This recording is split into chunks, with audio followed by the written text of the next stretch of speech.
ফেনীর সোনাগাজী উপজেলার চরচান্দিয়া ইউনিয়নের দক্ষিণ চরচান্দিয়া গ্রাম। এটাই সনাতন ধর্মাবলম্বীদের শত বছরের চলাচলের রাস্তা, কিন্তু এখন সেই রাস্তার উপরেই ঘর নির্মাণের প্রস্তুতি। রাস্তার মাঝখানে ফিলার নির্মাণ করায় পুরোপুরি বন্ধ হয়ে গেছে চলাচলের পথ। অভিযোগ উঠেছে, পুলিশের নাম ভাঙিয়ে দখল কার্যক্রম চালাচ্ছে স্থানীয় প্রভাবশালী রফিকুল ইসলাম বাদল। এই প্রভাবশালীর ভয়ে কেউ মুখ খুলতেও সাহস পাচ্ছে না।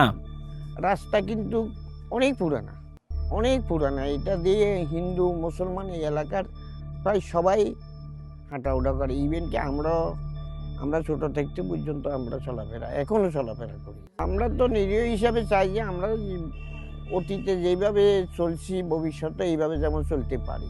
আমাদের জনগণগুলা চলাফেরা করতে অনেক কষ্টভোগ হয়ে গেছে, অথচ সে মানতে রাজি না। সে আন্ডারওয়ার্ল্ডের একটা ডন হিসাবে পরিচিত কয় আমি তেমন রাস্তায় নিজের নিজ ক্ষমতায় করতেছে। এই জনগণের প্রতি যদি আত্মবিশ্বাসটা দেখাইতো তাহলে তো মাটিটুকুলা ফালাইতো না। 300 লোক বসবাস করি। ইয়ান একটা হিন্দু মন্দির আছে, হিন্দু প্রতিষ্ঠান আছে। এই যে আমাদের রাস্তার দরকার, রাস্তাটা গাড়ি অবস্থা রাস্তায় এটা চলাচলের রাস্তা আরো বিগত 50 বছর আগে বা আছে, এখনো আছে। তো হেরা মনে করেন যে এখানে মনে করেন যে গাড়িগুলো ঢুকতে গেলে এরা নিষেধ করে। শুধু রাস্তা দখল নয়, থানা পুলিশের সাথে সম্পর্কে দোহাই দিয়ে জায়গা জমি দখলেরও অভিযোগ এই বাদলের বিরুদ্ধে। ভুক্তভোগীরা জানান, রুহুল আমিন ডাক্তারের বাড়ির পাশের জমিতে আদালতের নিষেধাজ্ঞা থাকা সত্ত্বেও মৃত রুহুল আমিনের ওয়ারিশ সম্পত্তিতে জোরপূর্বক ঘর নির্মাণের অভিযোগ এই ভুক্তভোগী নারীর।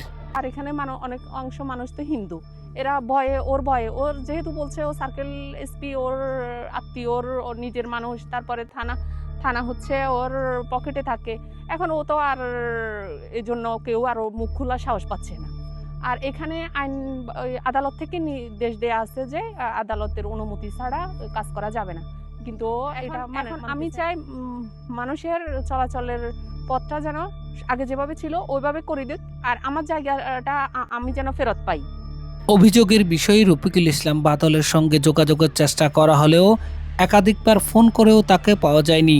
এদিকে বাদলের সাথে পুলিশের সম্পর্কের বিষয়টি অস্বীকার করে সহকারী পুলিশ সুপার জানান, আদালতের নির্দেশ ছাড়া জমি সংক্রান্ত বিষয়ে কাজ করা পুলিশের কোনো এখতিয়ার নেই। তবে পুলিশের নাম ভাঙিয়ে কেউ অপকর্ম করলে তা ফৌজদারি অপরাধ। জায়গা জমি সংক্রান্ত বিষয়ে আদালতের সিদ্ধান্তই হচ্ছে চূড়ান্ত সিদ্ধান্ত। এই বিষয়ে পুলিশ নিজে থেকে নিজের এখতিয়ারে কোনো কিছু করার সুযোগ নেই। তবে কোনো ব্যক্তি কোনো যদি দুষ্ট চক্র থানা পুলিশের বা আমার নাম ব্যক্তিগতভাবে ব্যবহার করে এই জিনিস করে থাকে, স্পেশালি আদালতের আদেশ অমান্য করে, তাহলে এটা ফৌজদারি অপরাধ, তার বিরুদ্ধে ফৌজদারি ব্যবস্থা নেওয়া হবে। সংখ্যালঘু সম্প্রদায়ের শত বছরের অধিকার রক্ষা হবে নাকি প্রভাবশালীর দখলদারিত্বই শেষ কথা, এখন সেটাই দেখার বিষয়। জনতার কণ্ঠ, নিউজ ডেস্ক।